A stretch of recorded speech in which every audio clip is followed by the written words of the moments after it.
नमस्कार दोस्तों, मैं सुशील कुमार सिंह और आप देख रहे हैं संविधान तक के। सुबह के थाली से लेकर शाम के सूरज के लाले तक अरवल को अव्वल बनाने के लिए लगातार कार्य कर रहे अरवल डीएम कुमार गौरव जी हम इस वक्त हमारे साथ हैं। बता दें कि ECI election commission of India का नई गाइडलाइन आई है मतदाताओं को लेकर के, जिनका उम्र 18 वर्ष हो चुका है या 18 वर्ष से ज्यादा है, उनके लिए एक गाइडलाइन है और नया मतदाता सूची बनने वाला है।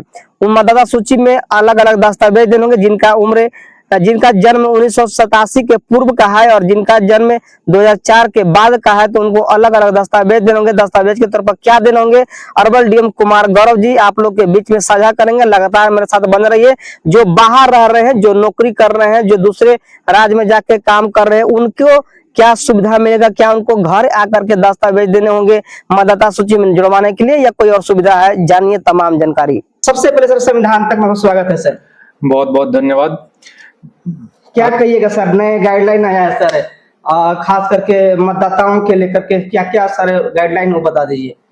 इलेक्शन कमीशन ऑफ इंडिया के द्वारा स्पेशल इंटेंसिव रिवीजन किया जा रहा है पूरे बिहार में। तो उसमें एक शेड्यूल जारी किया गया है कि जिले में 25 जून 2025 से लेकर 26 जुलाई 2025 तक स्पेशल इंटेंसिव रिवीजन किया जाएगा। जिले में कुल वोटर्स जो है 5,41,748 वोटर है।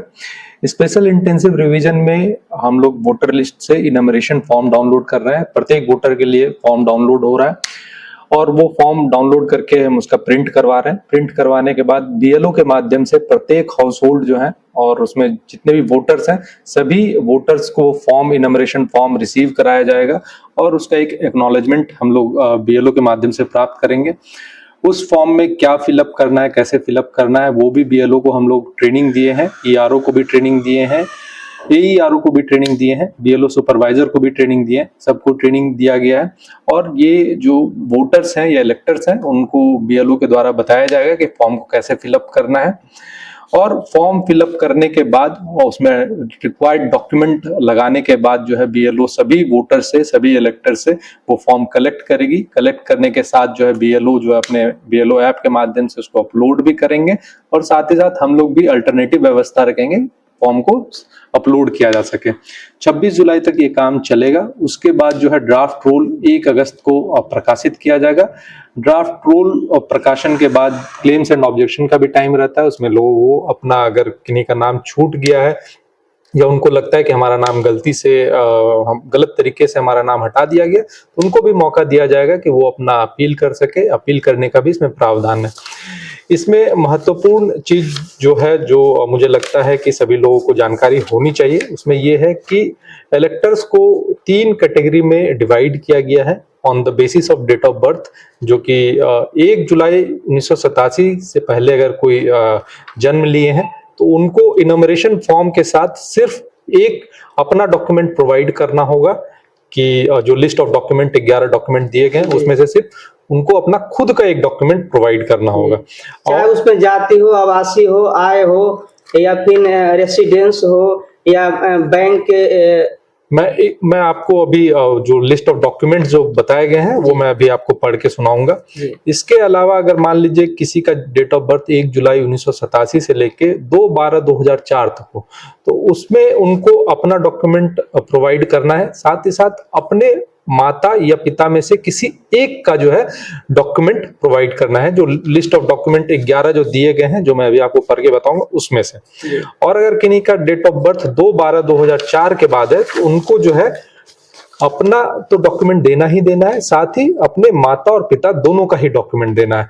और अगर मान लीजिए माता और पिता में से सिर्फ कोई एक ही उस टाइम पे इंडियन सिटीजन हो, तो उनको ये प्रूफ देना होगा कि उनके अदर जो पेरेंट हैं वो इलीगल इमिग्रेंट नहीं हो, अर्थात उनके पास उनका पासपोर्ट और उस टाइम जो उनको वैलिड वीजा था उसका वो उनको प्रूफ देना पड़ेगा। तो इसमें लिस्ट ऑफ जो 11 डॉक्यूमेंट है वो मैं आपको पढ़ के सुना देता हूं, ताकि जो इलेक्टर है या वोटर है या आम जनता है उनको भी ये सारी चीजें पता रहे। जैसे एनी आइडेंटिटी कार्ड या pension payment order issued to regular employ, pensioner of any central government, state government या पीएसयू, ये लिस्ट में नंबर 1 डॉक्यूमेंट है। नंबर 2 जो है any identity card certificate document issued in India by government, local authorities, bank, post office, LIC, PSUs prior to 1 July 1987। Birth certificate issued by the competent authority, passport चौथा document है matriculation या educational certificate issued by recognised board या university, ये पांचवा document है। छठा document है permanent residence certificate issued by competent state authority, ये छठा डॉक्यूमेंट है। सातवां डॉक्यूमेंट है फॉरेस्ट राइट सर्टिफिकेट। आठवां डॉक्यूमेंट है ओबीसी, एससी, एसटी और any caste certificate issued by the competent authority. नौवां डॉक्यूमेंट है national register of citizen wherever it exists. 10वां डॉक्यूमेंट है family register prepared by state या local authorities. और 11वां है any land house allotment certificate by the government. ये सभी 11 list है जिनके जो सर्टिफिकेट के रूप में यूज होंगे। इसमें से कोई ना कोई होगा ही होगा सर। इसमें से हम लोग को ऐसा लगता है कि मैक्सिमम लोगों के पास कुछ ना कुछ डॉक्यूमेंट अवेलेबल होंगे, और अगर डॉक्यूमेंट अगर मान लिए किन्हीं के पास अगर नहीं भी अवेलेबल होंगे तो हम लोग प्रयास करेंगे इस बीच में जो है किसी माध्यम से जो है वो डॉक्यूमेंट उनके पास अवेलेबल हो। मैक्सिमम लोगों के पास ये डॉक्यूमेंट अवेलेबल होगा और हम लोगों के द्वारा सभी सरकारी तंत्र का डॉक्यूमेंट कलेक्शन में और डॉक्यूमेंट फॉर्म डिस्ट्रीब्यूशन में इस्तेमाल किया जाएगा। और जितने भी वोटर्स हैं, इलेक्टर्स हैं, खास करके जो पुअर हैं, वनरेबल ग्रुप्स हैं या फिर पीडब्ल्यूडी इलेक्टर्स हैं या ओल्ड इलेक्टर्स हैं, उसके लिए हम लोग जो पंचायतों में जो कार्यरत कर्मी हैं, चाहे पंचायत सचिव हो या विकास मित्र हो या टोला सेवक हो या आंगनवाड़ी सेविका सहायक हो, हम लोग सभी लोगों का इस्तेमाल करेंगे और हम लोग सभी इलेक्टर्स को फैसिलिटेट करेंगे ताकि ये पूरा प्रोसेस जो है हैसल फ्री, सही समय पे, बिना किसी लोगों को परेशान किए हुए, बिना कोई लोग किसी को परेशानी हुए हम लोग टाइमली कंप्लीट कराएंगे। सर जो ऑनलाइन चाहता है कि अपना दस्तावेज अपलोड करे, उसके लिए क्या साइट है सर? हाँ, ECI नेट के द्वारा अगर कोई व्यक्ति चाहे तो ऑनलाइन भी अपना सारे ECI मतलब election commission of India ji, ECI net बोल के एक ऐप है, इसके माध्यम से ऑनलाइन अगर कोई वोटर या इलेक्टर अपना डिटेल या फॉर्म अपलोड करना चाहते हैं, डॉक्यूमेंट अपलोड करना चाहते हैं तो उसके माध्यम से भी वो किया जा सकता है। BLO हाउस टू हाउस तो जाएंगे, इसके अलावा अगर कोई खुद से भी करना चाहता है तो इसके माध्यम से कर सकते हैं। बाहर रहने वाले के लिए सुविधा है सर? हाँ, मतलब अगर कोई ऑनलाइन करना चाहता है तो उसके लिए ये सुविधा उपलब्ध है। एक चीज मैं और आपको बताना चाहूंगा, इस डॉक्यूमेंट के अलावा भी क्योंकि कमीशन के द्वारा 2003 में last time special intensive revision किया गया था, तो उस समय के वोटर लिस्ट जो है हम लोग को मिल गए हैं। उस समय के वोटर लिस्ट को हम लोग अपने वेबसाइट पे भी पब्लिश करेंगे, साथ ही साथ प्रखंड में भी देंगे, पंचायत लेवल पे भी जाएगा और BLOs के पास भी रहेगा।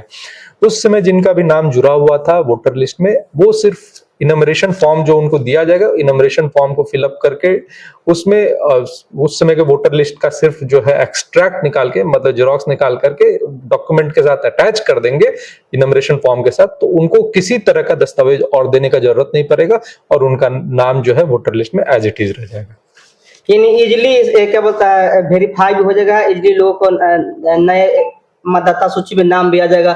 थोड़ा बहुत परेशानी आएगी, हम लोग प्रयास करेंगे कि मैक्सिमम से मैक्सिमम लोगों का आसानी से हो जाए, और अगर कहीं से परेशानी होती है तो आप लोगों के माध्यम से भी आम जनता भी, यहाँ पे वोटर हेल्पलाइन रहता है जो डिस्ट्रिक्ट लेवल पे संचालित होता है, साथ ही साथ सभी घरों पे जो BLO जाएंगे तो वहाँ एक स्टिकर चिपकाया जाएगा जिसमें BLO का नंबर भी रहेगा। स्कैन करने पे, QR कोड स्कैन करने पे उसमें BLO का नंबर भी रहता है और वो BLO से भी बात कर सकते हैं। साथ ही साथ प्रखंड में प्रखंड विकास पदाधिकारी, ERO से भी बात करना है, AERO से भी बात करना है, और साथ ही साथ जिले में जो वोटर हेल्पलाइन है वहां भी कॉल कर सकते हैं। और आप लोग के माध्यम से भी अगर हम लोग को सूचना प्राप्त होती है कि कहीं पे किसी तरह की समस्या आ रही है तो हम लोग हर समस्या का निराकरण करने के लिए यहाँ पे हैं।